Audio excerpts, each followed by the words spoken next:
Hey, all the tribe of the internet. I am Mortis, and this is Portrait of a Ghost, a very short little horror visual novel with several different endings. I think it has four. I'm not sure we will get all of them, but I'm excited to see. Part 1, How to Profit Off of Grief. Oh yes, I forgot to mention.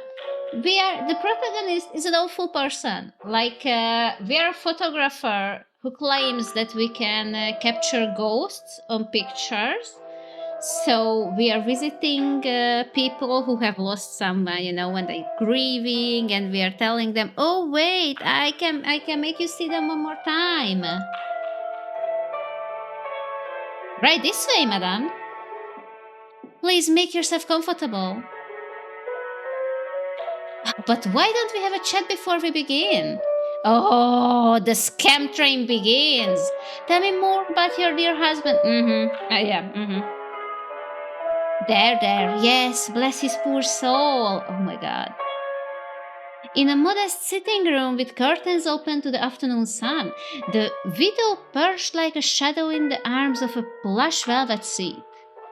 With her veil pulled back from her head, delicate fingers clutching the handkerchief she brought repeatedly to her large, sorrowful eyes, she made the perfect image, picture perfect, of the poor grieving soul that the gentleman sitting before her so often received.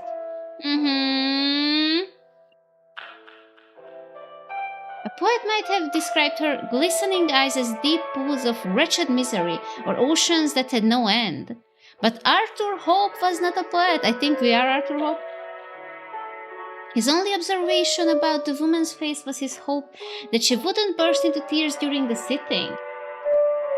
Arthur made his living off of grief, of course, but dealing with the grieving was a rather tiresome facet of his profession. As the widow went on about her poor deceased lover, his gentle and charitable nature, and so on, he carefully prodded her, now and again, about the man's general features, forming an image in his head of how best to shape his next creation. How do you even do that? Imagine you just lost your husband and you tell this man that, oh yeah, he was such a great man. He was always so kind and would always, kiss me goodbye when he went to work. And then the photographer suddenly just asks, oh yeah, he sounds like a great man. And pray tell, did he wear glasses? How long of a beard he had? Oh, he often smoked a cigar, yes? Yeah, very interesting. So, yes, how was that charitable and noble thing again? How is this even working? A young man with a lion's mane of bright hair. I wouldn't describe this as a lion's mane. Average height, deep set eyes. How did you even get this out of her? How? I'm sure I have a plate matching the description somewhere. Oh my god. It's a good thing I had that wig handy. Oh, but I'm getting ahead of myself. I have a real picture to take first. There are so many things I wish I said to him. Oh, he told me not to worry, but He told you not to worry. Wait, it was a slow death? That is terrible.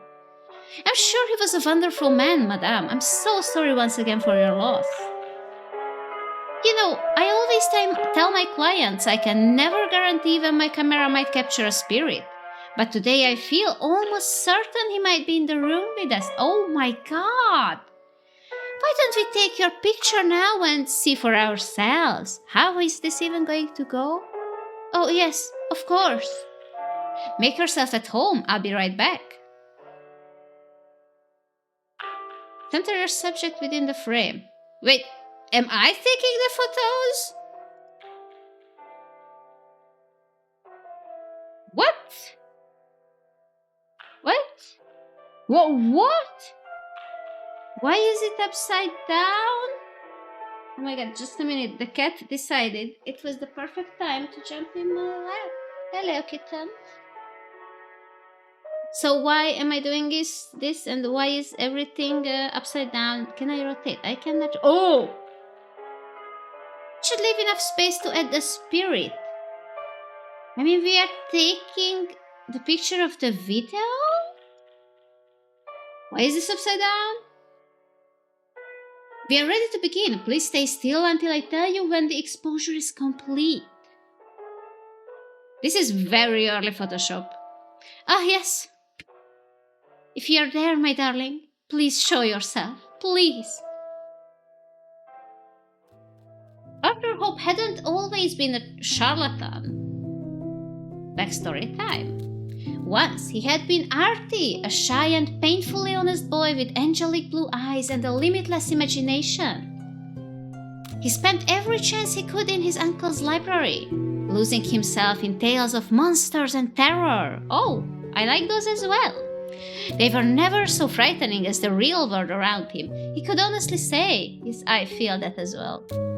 Honestly, however, would rarely turn out to help him. Honesty, I'm sorry. Honesty is not a good thing, Game says. Honesty had not stopped his uncle's cane nor his withering looks. Well, I mean, it's not really his fault that he was old, but yeah, beating a child is not good. It did not protect him from his schoolmates' vicious pranks nor impress the teachers. That's why I always beat up the bullies in school. And I got almost expelled a couple of times, but that's fine. You may think I was the bully, but in fact, no. I was a misunderstood hero, okay? Yes, the teachers. Grey, hollowed men with thinning hair and thick spectacles at the various boarding schools that always inevitably sent him back home. Oh, wow. It hadn't always been his fault. Not always. One had simply closed due to an unfortunate scarlet fever outbreak.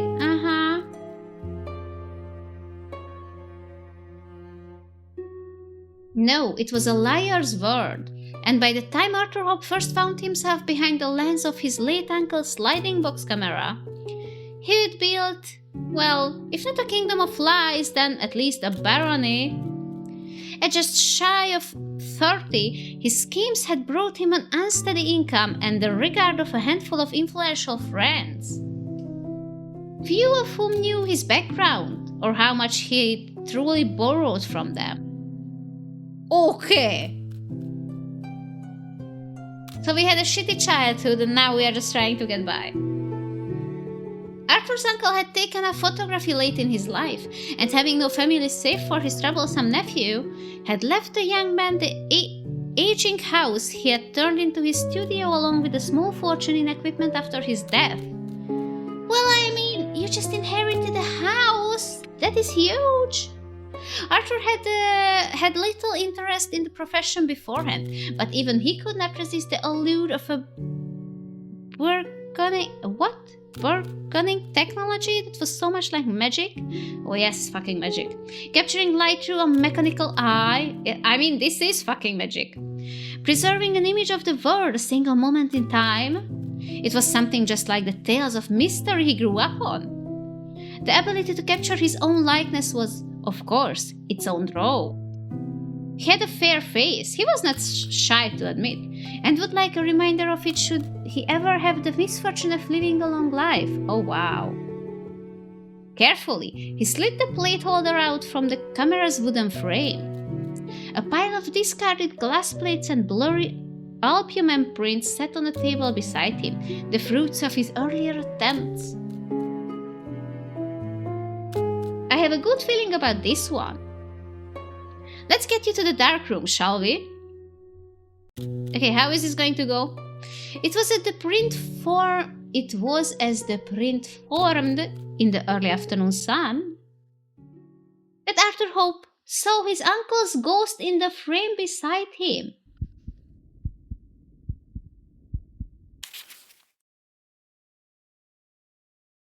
Huh? Spirit caught on camera? What? What the what?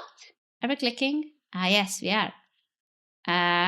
Photographer captures ghostly images.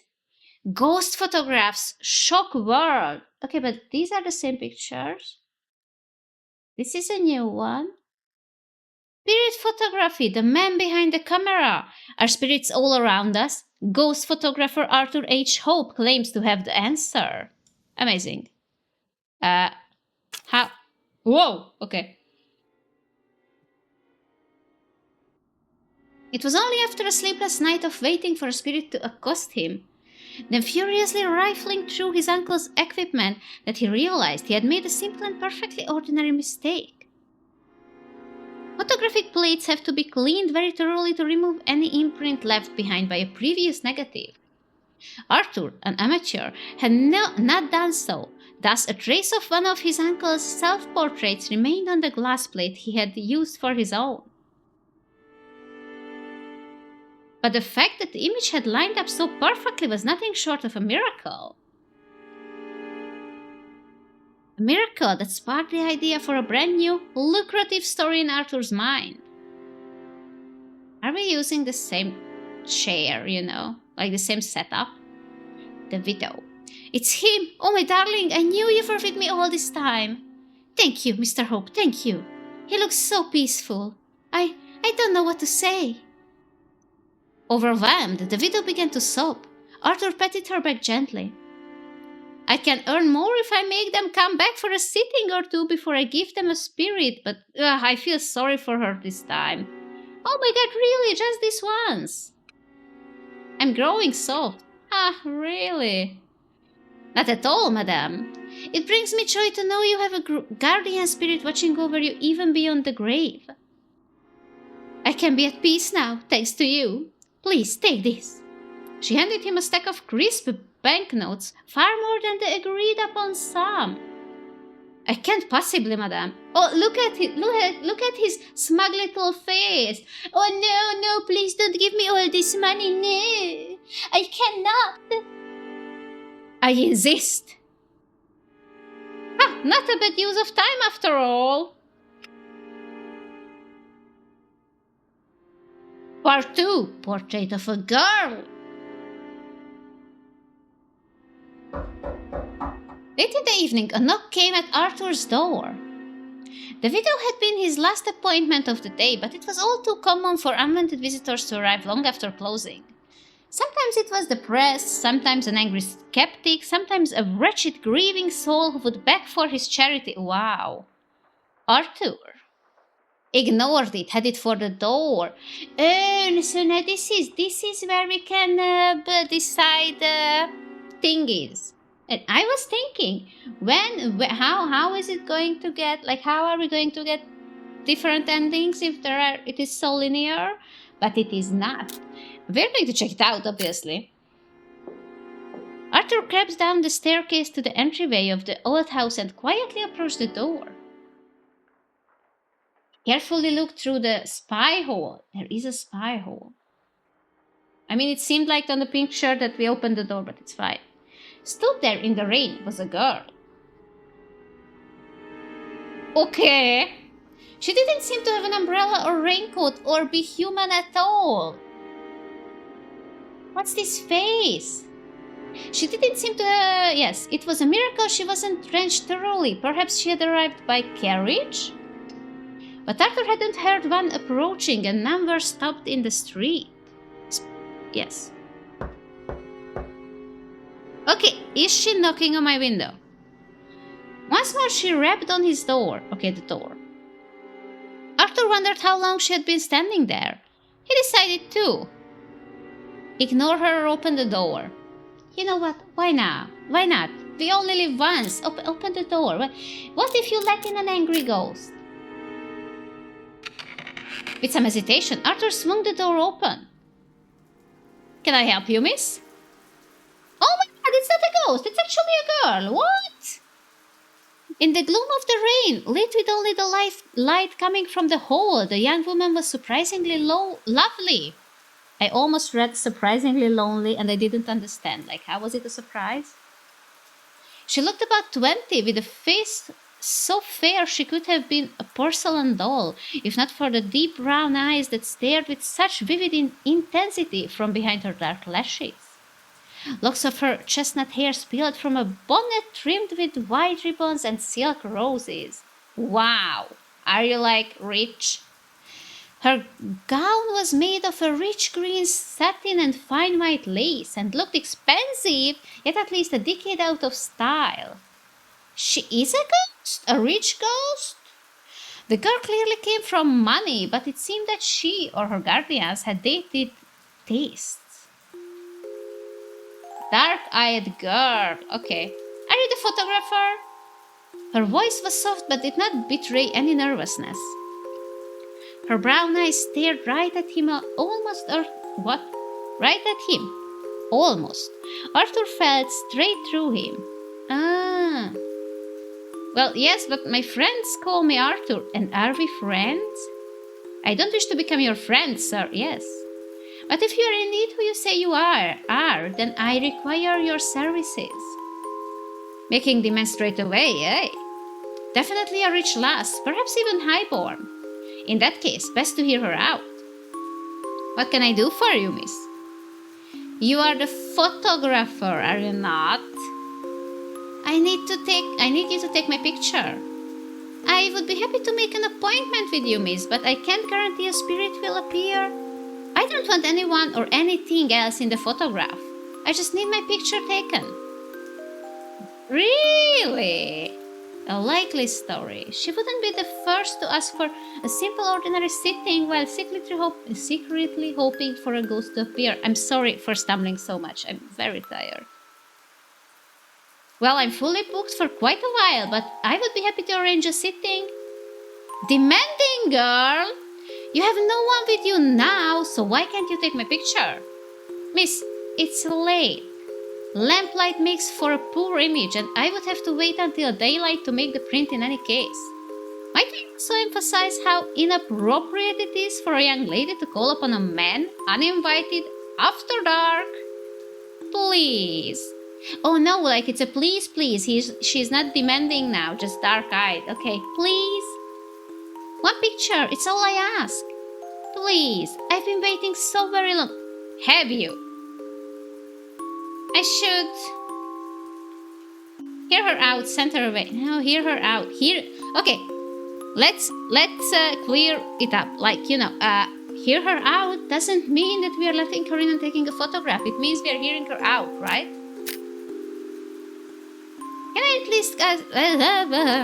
Can I at least ask why you need a photograph so badly? There is somebody I must send my picture to. Really? Somebody who I haven't seen in a very long time, who needs to see how I look now. Aha. How I've changed. Aha. There are plenty of other studios that could accommodate you. None of them would open their doors to me. None of them are like you. Because you're a ghost? There truly is nobody in this world like you, sir. Okay. Well, if there is anything I can't resist besides a large purse, it's flattery. Oh my god, really?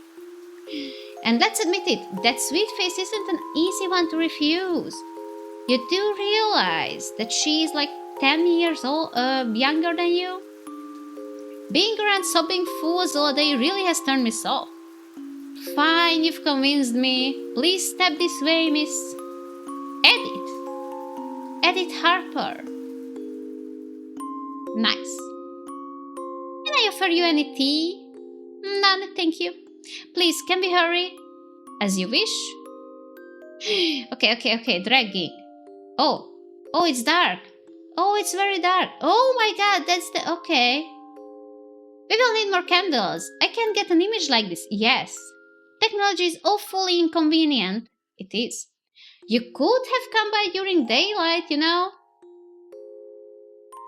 Okay, more candles. Oh, where is the lady? Oh, whoa! Sorry, I skipped something. Wait, there is a story? Wait, where did she go? Are you ready yet? Okay, you are a ghost, apparently. Yes, we can begin now. What's come over me? She just appeared out of nowhere, First, I let some arrogant, ill-mannered girl walk over me like a carpet, and now I'm seeing things? 59, 60... Done. You can move now, miss. Oh my god, you had to sit still for a whole minute? I cannot do that. Is that all? Good. I will go prepare the plate now, but again, you will have to come back tomorrow for the print, Miss Harper. I open it. I will visit you at the same time tomorrow evening. Good night, sir. Wait! Arthur stopped her, concerned. No, he didn't. He let her go. I would stop her, concerned. Yes. Do you need me to call you a carriage? It's awfully rainy. Oh, that's sweet of you, but decorum isn't necessary. You don't have to act concerned for me. She smiled a little sadly, but quickly turned her back and again headed for the doorway. I'll be back soon. Good night.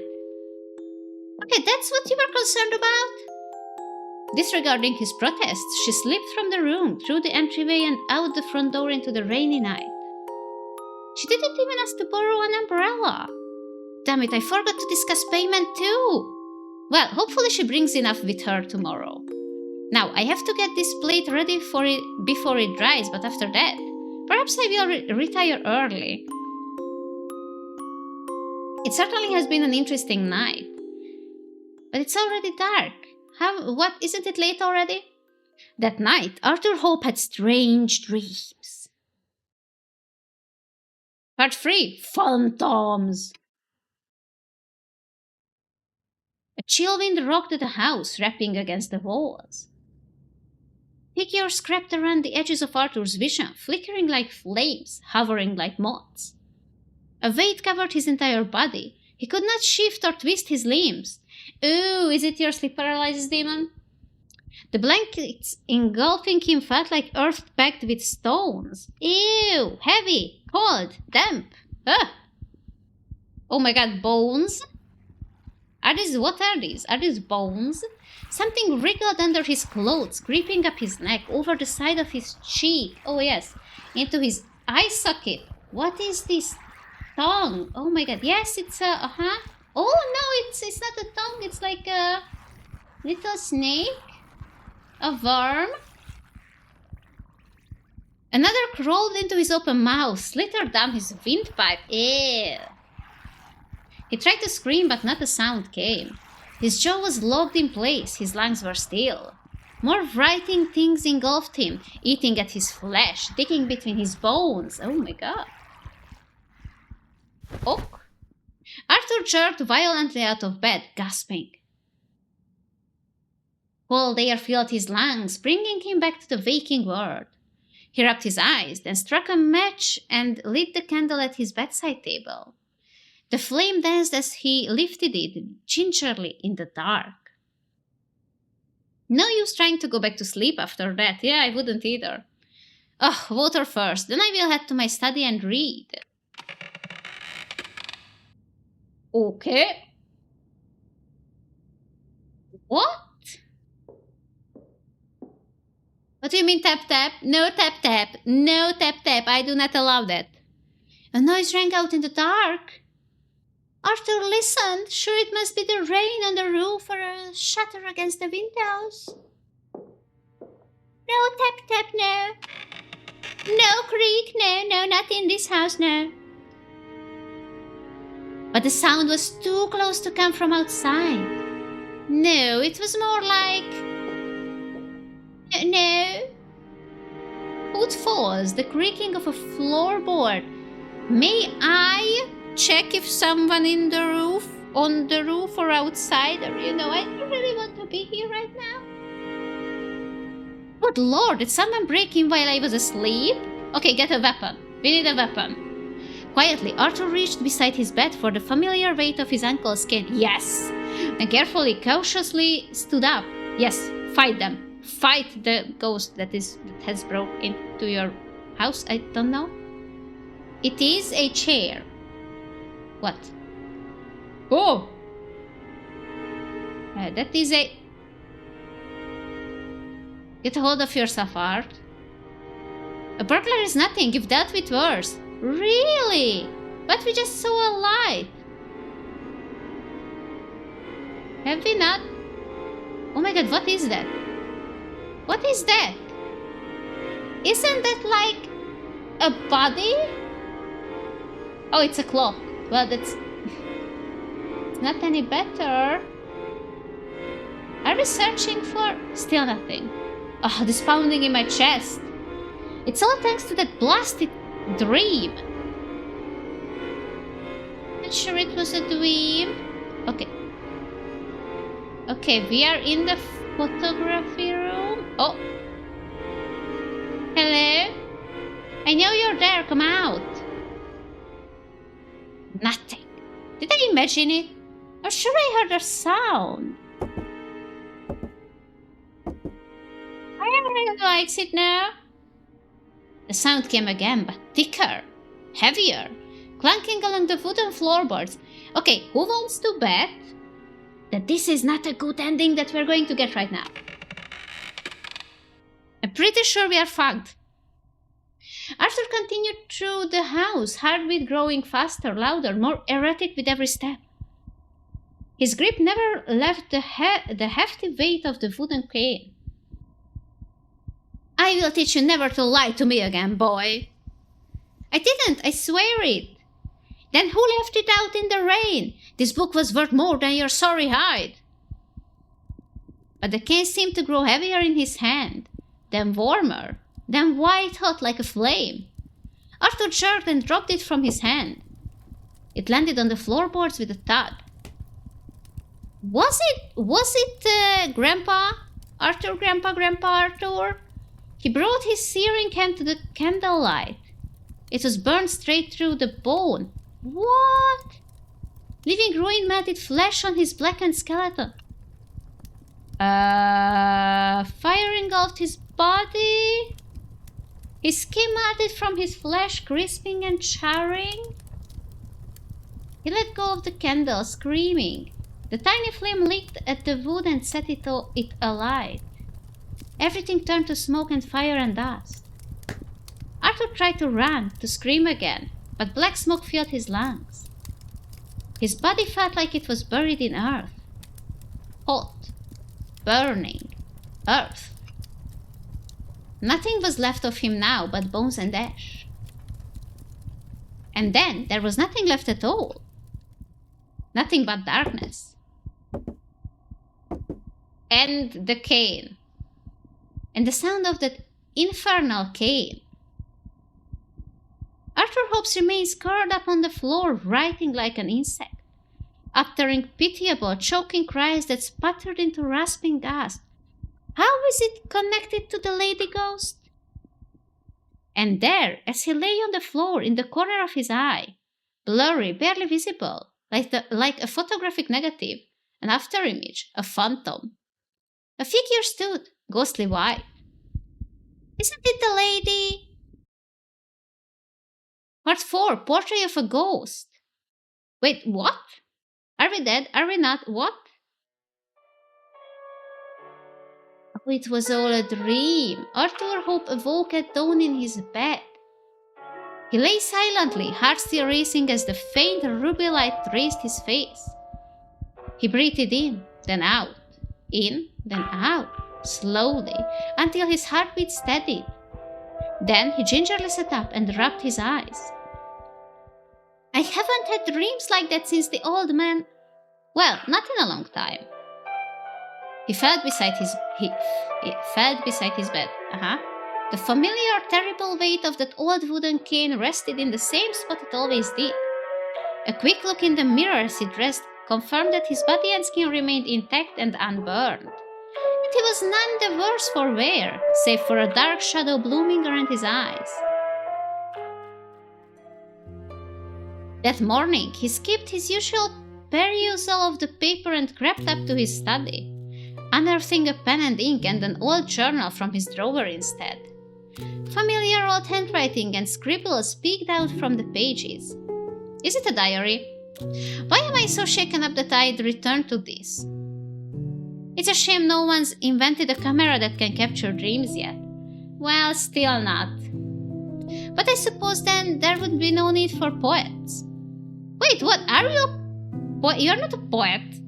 The hours passed by, yet Arthur found himself in such a daze that he could barely focus as he lined up shot after shot and prepared plate after plate. A strange night. Old memories, a strange yet stunning girl. It was late afternoon by the time Arthur realized he had forgotten to do what the same girl who so occupied his mind had asked of him. Oh! Have we not developed the picture? Damn it, it's cloudy out, but there should be enough light to get a print. Arthur carefully set the glass plate in the printing frame, secured a sheet of albumen paper against it, then closed the case and set it by the windowsill. Now to let it sit. It was as the last rays of the sun faded that Arthur Hope pulled the image from the frame and stared straight into the face of a corpse. What? What the what? Wasn't it a ghost? How is it a corpse? Are those the ribs? And there is a cup? The negative looked fine when I put it in. Did I expose it onto the wrong plate? But none of my ghosts look like this. That girl, Edith. She must have tampered with it. How? Even when? But why? No. How and when? What does she want with me? Okay, tap. A familiar rapping came at the door. Arthur stared at the doorway with a sick feeling in his chest. He answered the door. No, he certainly did not. I mean, this is the girl, right? We are answering the door. I like her. She's demanding and a bit dead, but that's fine. Arthur stamped to the door and flung it open, 1,000 questions and accusations on his tongue. You have a lot to explain, Miss Harper. This isn't... Nobody was there. No girl in green satin. Not a single soul. Arthur gritted his teeth and turned away. Why are you so upset? Wait! The game not calling her Edith Harper. It's just the dark-eyed girl.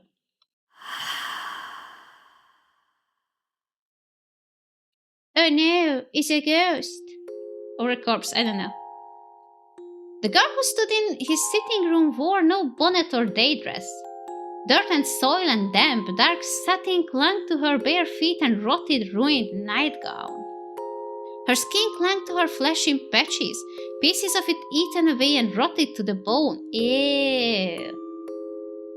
Her long hair was matted in thick tangles. Her eyes were gaping hollows. Someone of your profession certainly startles easily. Miss Harper? What do you want? This isn't funny. Oh my god, look at her with one eye missing. And the ribs, it's so cool. Very nice. Certainly not. I would like my photograph, please. What kind of trick is this? You're the ghost photographer, are you not? Isn't that why you agreed to take my picture? You're a ghost? You expected me to be among the living? No. Well, perhaps proper introductions are in order. They would have been yesterday. My name is Edith Emmeline Harper. I died in an accident 11 years ago. I will spare you the details, but in short, I found it rather upsetting that my body still hasn't been discovered. Oh. How did you get into an accident in your nightgown? So when I heard about you, I decided to take matters into my own hands. You expect me to believe any of this? Is this new to you? I thought you were more of the worldly type. See for yourself, then. Edith reached out toward him. Arthur jerked back, but the girl did not flinch. She gently lifted a filthy hand to his face. Wait, if you are a ghost, how can you touch him? Arthur waited for the feeling of rotten flesh, but the girl's skin was smooth and cold. But she is a ghost. How can you touch? Ice cold. Far too cold and still to belong to something living. Have you possessed your own corpse? Her fingers lingered there until finally Arthur grasped her hand with his own. Wait, how? Then if you can move around your corpse, then why not just show to someone that, hey, it is here? It felt like gripping ice. The longer he held, the more his own skin grew cold, numb, and then prickled like something was crawling beneath it. That's enough. Fine, you are dead. So what does a ghost want with me then? I want you to send that photograph to my brother. And wait, to your brother. So we send your brother a picture of the corpse of his little sister posing in my studio. That is a very bad idea. The stupid fool thinks I ran off with some man. Yeah, and how will he know that this is actually real? And if you can move your corpse around, as I said before, why don't you just visit him if you know where he lives? Because if you don't, then I cannot send the picture. Me? Elope? Honestly. Tell him to look for me near the old chapel where we used to play. Why don't you tell him yourself? Why haunt me? Very few people can see or hear ghosts, Mr. Hope. And of them, well, let's just say that few murderers end up as professional photographers. Have I killed Grandpa Arthur? What did you say? We killed Grandpa Arthur. There was only one thing in common between the people who could see or hear me, Mr. Hope. They'd all killed before. Part 5, Memento Vivere. I just hope that's how you read it. I don't know. Arthur Hope wasn't always a charlatan. Once, he had been a penniless young man struggling to make an honest living. Wait, okay, stop. I know, this is a very sad background story. But like, if she is a ghost, then how can we touch her? You generally don't touch ghosts, right? And even if you can touch them, I don't think they would be cold. Like, how does a ghost... You cannot touch ghosts. What? Can you make love to a ghost, though? And often had to supplement his income through other means. When one day a letter arrived for him from his elderly uncle, requesting his assistance around the household due to the old man's ailing health. Young Art packed his few belongings and headed to what he hoped would be a welcome reunion. That hope would quickly be dashed. I never killed anyone, says you. I didn't kill him. I mean, then you know what she's talking about. I didn't mean to. He had half a foot in the grave already, so I didn't... Oh yeah, that is your excuse, eh? Arthur. I just wanted to scare him. You gave him a heart attack. You scared him on the top of the stairs, and then he got scared and fell down and died, because, yeah, that is your fault, yes. He deserved that much. He treated me like dirt my entire life. And then, when he called me to his sickbed, I thought maybe he would apologize to me just once. But no, the old man wanted to cut me out of his will. Oh, and now you have his house. Me, his only flesh and blood. Just to spite me. He knew that I had nothing.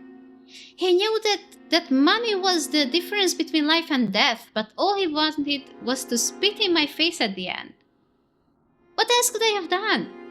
Okay, what do you mean you just wanted to scare him and now we are going on about, oh, what else could I have done? I clearly killed him.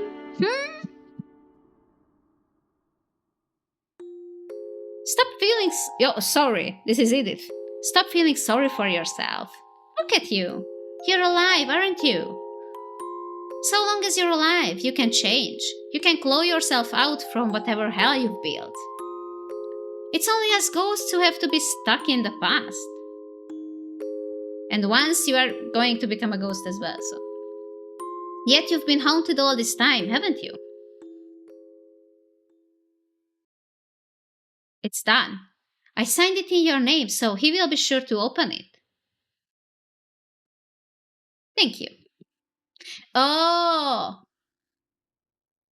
the letter. Okay. Arthur Hope carefully placed the sealed envelope into his coat pocket and dusted himself off. His possession, most of the things that belonged to his uncle, rather, had all been sold or given away. Pale daylight filtered through the curtains onto an almost empty room. The house felt like a ghost of itself. Arthur picked up his worn leather suitcase, packed with the few belongings he'd first arrived with long ago, and checked that the envelope was still in his pocket. Then he walked down the empty hall. He stopped when he saw the familiar shape of the wooden cane resting against the wall. I thought it was in my bedroom. He briefly picked it up, feeling its weight, ran his fingers along its aged surface, then sighed and set it down again. He walked out the front door without looking back, a figure only he could see trailing behind him. "Aw, what will you do, now properly dressed?" "Start over, or try to. I need time to sort out all my messes. Time away from here. It's not like I have anything tying me to this place. I do wonder, though, if ghosts exist, why didn't the old man ever haunt me? Perhaps he had no reason to stay. Ghosts aren't eternal. They fade away, just like people do. Like I will too, is what it sounds like she wants to say. Aww. Arthur exited the post office and decided to walk to the harbor. The air was cool and damp. He carefully stepped over puddles left behind from the rain, weaving between passerbys. People rushing here, there, without any break in their monotone lives. But at least they were alive. Well, yeah, that is something. What will you do? What I've done for the past decade, I suppose. Wander around, see the sights, watch my brother and my nieces. Watch your brother! If you can watch your brother! Oh my god! I'm fairly sure that you could have somehow sent a signal to your brother. Like, if you can touch Arthur, then you can pick up a pen and a paper, no? Wait until I get sick of the living world and see what lies beyond. Say, can ghosts travel? Far away from where they died, I mean. I don't know. I can't say I've ever tried. Well... Would you like to? Would you? Would you like to come with me? Would you like to join me? I mean, countless years without anyone to talk to sounds awfully dull. I thought you said you had enough of ghosts. I mean, you are the first I've seen. Fake ghosts. Metaphorical ghosts. Not the real thing. Well, I suppose I had better keep an eye on you. Well, yeah. Who knows what trouble you will dig yourself into? Yeah, I may murder someone else and then deny it. And you are far better company than some of the serial killers I've met. Well, thank you. What a compliment. That's horrifying. And fascinating. Tell me more. Oh my god. Don't we have a ghost girlfriend now? As the ship pulled away from the harbor, Arthur spotted a familiar face amongst the passengers on deck. Mr. Hope, is that you? It's the widow! Madame, what brings you here? I'm returning home to see my family. I know my dear Samuel wouldn't want me to be all by myself. But what about you? I'm doing some traveling. Oh, just a moment. You have a bit of dust on your shoulder. As the young woman's attention was diverted, Arthur deftly slipped a wad of banknotes into her pocket. No! Have we given back the payment she gave us? Because suddenly we are feeling ever so guilty. But she just said that we helped her move on, no? You know, like, oh yeah, I know my dead husband is with me and he wouldn't want me to be alone, so now I'm moving back to my family. That is a good thing. We did help them. I wish you all the best, madame. You as well, Mr. Ho. Take care. Edith? The girl had stepped away towards the sea, transfixed on the deep blue that stretched towards the horizon. Aw, it's pretty. The sky had cleared and sunlight now sparkled on the crashing waves. Arthur stood beside her quietly and gazed out as the ship slowly sailed away from shore. If he were a poet, he might have tried to describe the color of the sky or the depths of the waters breaking around them. But he only sighed and felt a little sorry that his sliding box camera hadn't fit in his case. We left the camera behind? Then how are we going to take pictures with the ghost lady together? Pin. Amazing. But we got the good ending, did we not? Arthur H. Hope would succumb to consumption within a decade, but only after writing a series of beloved mystery novels that featured a cunning detective and his unusual companion, a ghost. Oh, that is so great! He became known for his odd habits, including carrying a sliding box camera around with him and seemingly always talking to himself. Aww! His last words were supposedly a name, Edith. Aww! To his dying day, he never revealed just how he made his ghosts appear in his photographs. Oh, some believe they were simply real all along. And now we are ending 4. Carpe diem, ending 4. It is the good ending. I think it is. It shall be. So now, wait, but then Edith was still, quote unquote, alive, like, ghostly alive when Arthur died. So now we can be a dead couple, like ghostly together, I saw there is a gallery. Aww. It was empty when I first checked it. This is so good. Oh my god, this is nice. Look at her. Oh, it was very nice. Very, very nice. It was literally done by 2 people, 2 person. Oh,